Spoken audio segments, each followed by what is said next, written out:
Cena mamvuga nk'uri umuhungu canke uri umukobwa warakinye urakora ibyo ushaka byose ubu rero ugeze mu myaka uvuga nshaka umugabo atonze ameze gutya na gutya na gutya sérieux n'ibiki gacura n'ubundi mugabo atigeze aja mu magore ngo gakine cyane umuntu vure muvuga ni intègre kubera iki Imana wewe wakoze ibintu byose iyo kubwira nti nguriya rero est-ce que vous trouvez ça juste? C'est pas juste.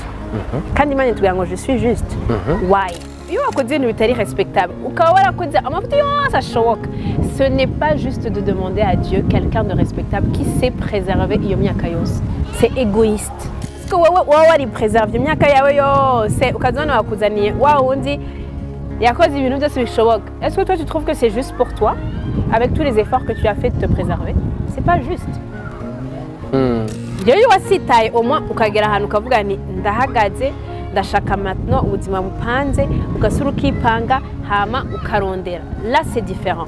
Muga ivyo uvuze nivyo ni kuvuga ko hari umwe avuga ni urenda mushaka akaba ariho yipanga akipanga ko arashaka umugabo. Non. Ça c'est égoïste. Ipange ko wabonye ko ibintu wakora wahora ukora amafuti uhinduke hama quand tu deviendras respectable tu attireras un homme ou une femme respectable.